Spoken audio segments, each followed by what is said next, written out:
Mayong adlaw kintanan mga igsuon, kinilasab si Bishop Abet ang inyuhang obispo o amigo diri sa Archdiocese sa Cebu. Adlaw karon nga Biyernes, no? November 21, 2025. O karon adlaw gisaulog sa simbahan ang kapistahan paghandom sa paghalad dito sa templo kay Maria, no? Unya dinhi sa ato ang Archdiocese sa Cebu atong gisaulog ang kapistahan, dako nga kapistahan sa mahal nga Birhen sa Regla, no? So karong adlaw mga igsoon, alas 10 sa buntag aduna kitay Pontifical Mass, no, dito sa Upon aron sa pagpasilungog sa mahal nga Birhen sa Regla. Kadtong mga mamista, kadtong mga deboto sa mahal nga Birhen sa Regla, magkita-kita ta didto, no, sa Upon karong adlaw alas 10 sa buntag alang sa ilahang Pontifical Mass. Okay, so atong sugdan kini atong maymay sa magbalantay nga tulumanon pinagi sa usa ka pag-ampo. Sa ngalan sa Amahan, sa Anak ug sa Espiritu Santo. Amen. Among mapinanggaon og langit ng Amahan, salamat kayo sa bag-ong adlaw nga imong gihatag kanamo. Salamat kayo sa gasa sa kinabuhi nga padayon nimong gipahulam sa matag usa kanamo. Ginoo nining adlaw, magpasalamat usab kami kanimo sa paghatag kanamo og mahal nga inahan, Our Lady of the Rule, ang Birhen sa Regla, nga among gipasidunggan karong adlaw dinhi sa among Archdiocese sa Cebu.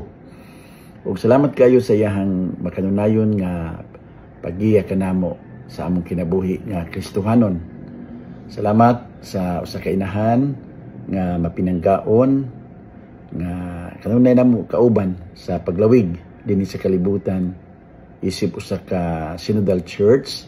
Doon na kami inahan nga naggiya kanamo sa among paglakaw padulong nganha kanimo, padulong sa imong gingharian sa langit. Ginoo, nining adlaw among iampo ang tanan nga mga taga-upon nga nagsaulog silang kapistahan ug usab alang sa tanan mga debotos sa mahal nga inahan. Unta sa matag usa kanila mas mutubo ang gugma para sa sigataw ug labaw tanan gugma para kanimo. Sama sa among mahal nga inahan, ang Birhen sa Regla. Ginoo nining adlaw amo usab nga iapil sa pag-ampo ang among mga kaigsuonan nga nagmaluyahon, ang mga nagmasakiton, labi na ang mga kauban namo nga nag-uban kanunay nini among tulumanon sa maymay sa magbalantay. Karon nagtan-aw sila ug nasud-ong nangayo sa imuha nga panalangin ug isip ilaha nga obispo. Ginoo, ako mag-ampo alang sa ilaha nga kaayuhan. Bendisyon ni ang matag usa kanila, bendisyon ni ang ilang mga minahal sa kinabuhi diya sa panimalay o diya sa ilang kasilinganan, ang ilang mga higala, ang mga pag-ampo sa ilang mga kaigsuonan, dungga Ginoo og tagay katumanan alang sa ilaha nga inadlaw-adlaw nga kaayuhan.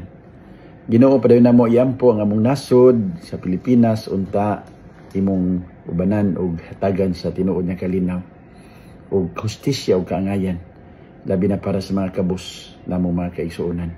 Panalangin ni og giyahi ang among mga pangulo aron sila dili magbuhat og dautan, aron sila maghimo lamang sa unsay maghatag og kaayuhan sa imong katawhan. Kining tanan among gipangayo, gipasalamatan usab sa ngalan ni Kristo nga among Dios ug among manunubos. Amen. So mga igsuon, atong basahon ang ebanghelyo para nining maong adlaw, no? Kapistahan karon sa mahal nga Birhen o iya usab nga adlaw sumad paghandom sa paghalad niya dito sa templo, no? Ug ang ebanghelyo nato karong adlaw mga igsuon gikan sa ebanghelyo ni San Mateo, kapitulo 12 bersikulo 46 ngadto sa 50.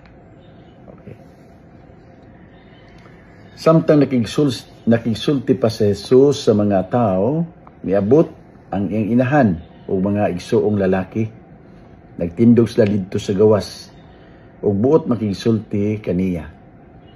Ang imong inahan ug mga igsuon atoa sa gawas ug buot sila makigsulti kanimo. Si Jesus mitubag, kinsa man ang akong inahan, kinsa man ang akong mga igsuon. Unya, gitudlo niya ang iyang mga tinun-an ug miingon, tanawa, kini sila mao ang akong inahan ug ang akong mga kaigsuonan. Kay ang nagbuhat sa gisugo sa akong amahan nga atoa sa langit, mao ang akong inahan ug mga igsuon. Ang ebanghelyo sa atong kaluwasan. Mga igsuon, mao kadto ang maayong balita para kanato karong adlaw og makahagit. Nindot makahuluganon ug makahagit mga igsuon ang mao nga ebanghelyo, no? So ato ning pamalandungan ug atong sabton aron usab nga mapahiluna nato ang kinabuhing Kristohanon, no? So sa kadlaw ni mga igsuon, samtang si Jesus nanudlo ang iyang inahan, ang atong mahal nga inahan, ang mahal nga Birhen Maria, uban sa iyang mga kaparintihan sa biblikanhong mga pulong tawgon nga mga igsuon, sa mga kita mga igsuon, no? Not necessarily by blood, pero by affiliation, by baptism, no? Nahimot ang mga igsuon diha kang Kristo. So ang iyang mga kaigsuonan, nangita niya ug dihay ning taho nga, uy, tuwa dito ang imong inahan ug mga kaigsuonan. Nangita nimo, gusto makigistorya nimo. Unsa gitubag ni Kristo? Ningon siya, kinsa day akong inahan, mga akong mga kaigsuonan. Iyang gitudlo ang iyang mga tumatinon-an nga diha naminaw niya, no? Niya ang akong inahan ug mga kaigsuonan. Kay si bisan kinsa nga magtuman sa kabubuton sa akong langitong amahan, sila akong inahan ug mga kaigsuonan. Mga igsuon, sa unang pagpaminaw, murag malay ta kay murman og wala tagda ni Jesus ang iyang mahal nga inahan, ang Birhen Maria, no? Murman og gibaliwala. Pero nga igsuon, di na mo posible nga mahitabo. Kay kabalo gid ta unsa kasuod si Jesus, no, sa iyahang inahan, ang ato usab nga inahan, no? Di gid ta angay maghunahuna ana nga gibaliwala ni Jesus ang iyang inahan. It is not possible, no? Actually, yan lang kining gihimo nga kahigayunan sa pagpalawom, pagpalapad usab sa atong pagsabot sa pamilya sa Dios, no? Sa iyang pag-ingon nga si bisan kinsa nga nagbuhat sa gisugo sa akong amahan nga atuwa sa langit, mao nga akong inahan ug mga igsuon. Dinhi mga igsuon sa pagsulti ni Jesus ni ana, iya noon nga giisa ang dignidad ni Maria nga iyang inahan, no? Si Maria nahimong inahan niya dili lang tungod kay siya ang nagsabak, no, kaniya, no? Dili lang tungod kay siya ang nagmatuto niya, kundi tungod sa usa ka dako ug bililhon kay rason. Si Maria nahimo niya nga inahan tungod kay siya ang numero 1 nga nagtuman sa kabubuton sa langit ng amahan. Okay? I hope maklaro na ninyo ha, o masabtan, no? Si Maria, uy, di gid siya angay nga masakitan ani, o di siya angay nga ma-iskandalo ani nga mga pulong ni Jesus. Dapat mapalaw man hinuon ang ato nga pagsabot. Si Maria, nga maoy unang miingon, Lord, let it be done to me according to your word. Okay? Matuman unta dinhi kanako ang imong gisulti. Mga igsoon, ang atong mahal nga inahan, siya may unang nagpadayag ana diha sa ebanghelyo, no? Sa dihang gipahibalo siya sa anghel, sa kagustuhan sa Dios, sa kabubuton sa Dios nga siya mahimong inahan sa iyang anak nga si Jesus. Unsa gitubag ni Maria? Lord, let it be done to me according to your word. I am the handmaid of the Lord. Sulugoon lamang ako sa Ginoo. Matuman unta dinhi kanako ang imong gisulti. Napabatay pagduda, ana. Okay? So sa pag-ingon ni Jesus, ang magtuman sa kabubuton sa akong amahan, mao'y akong inahan. Away lain si Maria. O ang uban pa, ng mga tao nga magtuman sa kabubuton sa Ginoo. Niadtong panahon na og hangtod karon, iluhon gyud sila nga inahan, amahan ug mga kaigsuonan ni Jesus. Mga igsuon, sa ako nagikaingon makahagit kining mga pulonga, no? Makahagit kining maong ebanghelyo para kanato karon ilabi na gyud, no? Kaya abtik ra bata maingon igsuon ko ni Kristo, no? Kapamilya ko sa Dios, no? Nya kita sad maingon da sa mga laing igsuon ko, my brother in Christ, sister, no? Katong gipasabot ana, we are a family of God, no? Kunya ang pangutana lang dako, tinuod ba gyud nga kapamilya ta ni Jesus, no? Dako na siya nga hagit, oy, tinuod ba gyud nga kapamilya ta ni Jesus? Nga naman di ay nagbuhat pa ta sa kabubuton sa Dios? Sama ba ta sa mahal nga inahan? Sama ba ta kang Maria? Nga dili lang sa usa ka gayon ha, kundi kada adlaw sa iyang kinabuhi. Naningkamot gid siya nga magtuman nga ang kabubuton sa Dios iyang puy-an patag adlaw. Kunya mao sad na ato ang dakong hagit, no? Ato sa ipangutanas ng kaugalingon. Kung moingon ta nga igsuon ta ni Kristo, kung moingon sa uban mga igsuon ko diha kang Kristo, atong gipasabot nga kita tanan nga mga binunyagan kapamilya ni Jesus. Pero ang dakong pangutana, ato bang paningkamutan pagpuyo ang kabubuton sa Dios diha sa matag adlaw sa atong kinabuhi? Okay? Mga igsuon ha. Sa ato pa nagpasabot na nga tao ta nga naningkamot nga magtarong, no? Kung igsuon ta ni Jesus, dili kita magpasakit sa laing tao. Kung tinuod ta nga igsuon ni Jesus, mo respeto gid ta sa atong isig katao, bisan tuod og lain sila opinyon nato, di ta maginsulto, di ta magpasakit og pulong, tungod kay igsuon man ta ni Kristo. Mama ni kabubuton sa atong amahan na we treat each other as brothers and sisters, no? Kung tinuod na nga igsuon ni Kristo, dili gid ta angay nga maghilabot, okay, sa dili ato. In other words, di ta angay nga mangawkaw, di ta angay nga mangawat, di ta angay nga manghilabot, mangurap, mangurakot. Ano man, igsuon man ta ni Kristo, kapamilya man ta sa Dios, no? Okay? So dako jud mi nga hagit, oy. Kung tinuod ta nga igsuon ni Kristo, kung tinuod ta nga kapamilya sa Dios, angay gid ta nga magmanggiluluyon. Angay gid ta nga anda mo tabang sa atong isig kaingon, ilabi na panahon sa kalisod. Okay. Kung tinuod ta nga igsuon ni Kristo, di ta angay nga magmarites, di ta angay nga manglibak, manaot, di ta angay magtumo-tumo, maghamag-hamag istorya aron malansisa nato ang ato isig katao. Di nato na angay buhaton, di ba? O kung tinuod ta nga igsuon o kapamilya ni Kristo, dapat dili ta angay nga magbinuang panahon sa piniliay o eleksyon. Dili ta angay nga magbaligya sa atong mga boto. Kinahanglan mo pili ta sa matarong.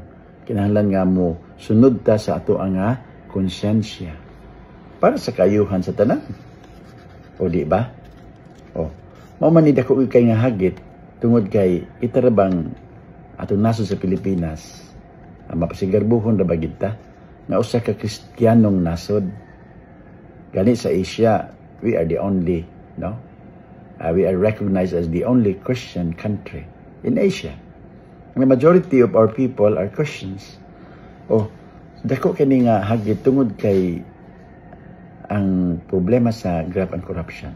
Taas kaayo dinhi sa atong nasod. So mga kapangutan nagdita sa atong kaugalingon ana, no? Okay? So mga igsoon, kini hagit nato, hinaot di makapaluya nato, kundi mas makadasig nato. Nga magtarong ta. Ako makatando biya pod sa tindod anay lang nga ang atong nasod daghang mga maayong tao. Bisan kinsan mga bisita umali sa Pilipinas, makaingon sila mga Pilipino mga matarong, ang mga Pilipino mga buutan, ang mga tao sa Pilipinas mga mahigalaon. No, very friendly and very hospitable. And that is true.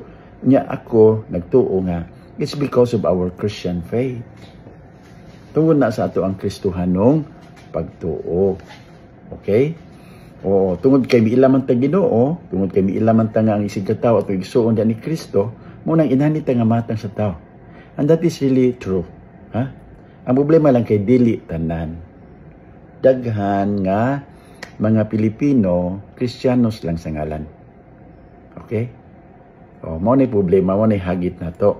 So, kamo nga mga nagtarong na, kamo nga nagpaka-Kristiyano gyud sa kinabuhi, atong iampo nga makadasig ta sa uban nga mahimosad nga mga tinuod nga Kristohanon o tinuod nga kapamilya ni Jesus. No? Mga igsoon, ang tan-aw ko sa mga hulagway kagahapon sa procession dito sa Birhen sa Regla, sa Upon, pagkadaghang tao. Puno kayo ang kalsada. Grabe kay mga deboto sa mahal nga Birhen. No? Ug dalaygon kayo. I thank all the people who joined that procession. No? Alipay yung kayo. Unya, panahon po sa sinulog sa Santo Niño, pag sidungog na to sa Diyos nga bata, maugya po na mahitabo sa ato mga foot procession. Dalaygon kayo gud. Ang mga taga Cebu, grabe. Grabe ka dalaygon.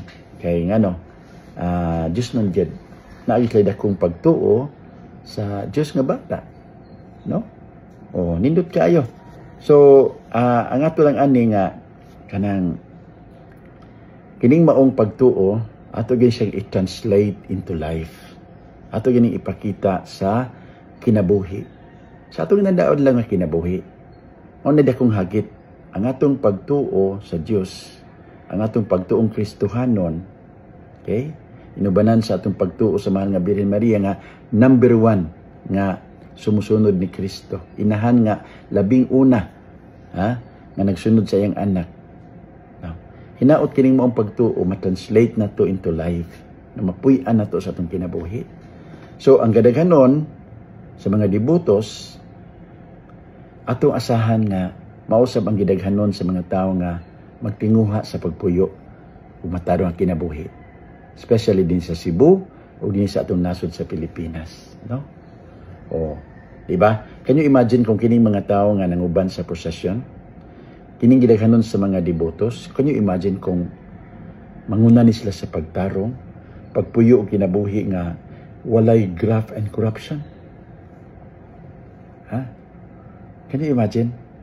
Kung kini sila nga mga tao, may unang musunod sa balaod, may unang mag-amping sa kinayahan, may unang magbantay sa atong panudlanan sa kaban sa nasod. Bisan ordinaryo nga tao o kanang mga opisyal sa lungsod, sa deboto, kunya mag-una pagpuyo, tinud-anay sa ilang pagpanerbisyo, pagkabulahan, pagkanindot unta sa mahitabo sa atong nasod nga pinangga ang Pilipinas. No? Mga isuon kagahapon, nanawagan ra ba ko sa kaninyo nga magkigiusa uban sa ato ang kanang walk for peace, no? Walk for integrity, walk for good governance karong November 30, no? Unya akong gipahibalo ninyo una-una nga palihog uban na nato ni. Dasigon mo nako labi na mga mahigugmaong mga sugbuanon, mga mataro nga mga sugbuanon magkigiusa ta aning maong kalihukan ha. Nya dili lang mahitabo sa Cebu, kundi mahitabo sa ni sa ubang mga bahin sa nasod. Nya ang una among giplano nga adton ta himuon ang misa kay sugdan gyud ang tanan sa pag-ampo, no? Adton ta himuon sa Santo Rosario. Ni ko man maglakaw ta pa doon sa puente. Kay nangagpas lang ta nga kung madala dito na lang kay duol ra sa puente, no? Atong huna nga may sentos ng selebrasyon. Pero mga isuon sa among meeting kagahapon sa mga organizers, no? Kay although kita ang nangunaan ni sa archdiocese, no? Pero atong gidasig ang tanan, so it's a coalition, no? Coalition isa sa mga tawo nga adunay tinguha sa kausaban. So naa gani atong mga igsuon nga lain og pagtuo dili padihan natong Katoliko, pero naa sila maayong kasing-kasing ug may kabubuton mo join sila. So atong gilantaw nga posible nga mudaghan ang mauban. Labi na nga daghan sa taga Cebu nga naniptinguha gyud og kausaban. So atong giusab ang venue. Ato na lang ta magmisa sa Pilgrim Center sa Basilica ni Senior Santo Niño. Kay mas dako ang lugar dito, daghan ang masulod. Okay, so magsugod ta ng adlaw alas 2 mga alam 2 o'clock in the afternoon nga magmisa ta dito sa Pilgrim Center, ha? Okay, so ay mo kasayop, ha? Instead nga Santo Rosario Church, dito lang ta sa Pilgrim Center sa Basilica ni Senior Santo Niño. Okay, ato magsugod dito niya kuman himuon ang pagmarcha, peace walk from the Pilgrim Center to the Capitol grounds, no? Dito sa Capitol nato, no? So ato dito himuon ang program human sa long walk procession or marcha padulong dito. So mga igsoon na mong gidasig ha nga mo apil o mapakabana ta oy, ato lang ipakita, no, in a peaceful way, prayerful way pod, no, ato ipakita nga daghan ta nagtinguha nga gusto na ta mausab, di na ta gusto mo magpabilin ta nga sama ani nga matang sa nasod kay maulaw ta sa Ginoo. Unya luoy sa kaya ato mga tao, daghan kay sa tugatawhan nga naglisod tungod kay daghan sa ato mga nangulo magtarong, no? So we are not only blaming them, we are also in a way, no, blaming ourselves kung wa ta magpakabana, wa sa ta magtarong pagpili mga pangulo, unya laba pa pud ta nga apil-apil aning problema sa korupsyon, laba pa pud ta nga mangayog kwarta. Okay, so we are not only blaming them, we are also telling ourselves, ikaw pod, ako pod, no, mag-usab sad ka, no? Unya ato ipadayag ni pinaagi sa usa ka panagtapok nga malinawon. Dili violente, ha? Dili gubot. Oh. So katong nagtinguha og kagubot, ayon na lang mag-apil kay kining maong peace walk man ni. Walk for peace, no? Ang atong gitinguha ani di man kagubot kun dili kaayuhan. So magmalinawon sad ta. No? Magmalinawon sa ta sa atong pagpadayag. Ang importante nga atong gipadayag sa mga nangulo nato sa atong pangagamahanan nga gusto na intaw mi kausaban, oy, di na mi gusto nga magpabilin ta sa atong naandang buhat. Gusto mi mausab isip katawhan, isip nasod. So unhimi ninyo, ipakita ninyo nga magtarong mo para madasig sad ang katawhan nga magtarong. Okay? So mo ni mga igsoon atong panawagan November 30, Bonifacio Day, unya it's also the first Sunday of Advent. Sa atong pagsulod sa Adbyento, ato sang ipadayag sa Ginoo nga Lord, we need light. Gusto mi kahayag sa among kinabuhi. Uban nimi Ginoo. Uban nimi nga isip sa kanasod sa among pagtinguha og kausaban. No? Okay, aron mahitabo gyud ang Pasko, aron mahitabo gyud ang paghari sa Dios din sa kalibutan. Tabangi mi Ginoo. Nya mohangyot ta sa Dios nga bata. Ato ta magampo, magmisa sa iyang lugar. Unya mangayo sa tagpangaliya sa mahal nga birhen, ang mahal nga inahan. Nga di ta niya pasagdan, di ta niya biyaan, kundi iya tang ubanan sa tanan natong tinguha para sa kayuhan sa simbahan. Mga igsoon kini si Bishop Abet, ang inyong obispo amigo. God bless all of you.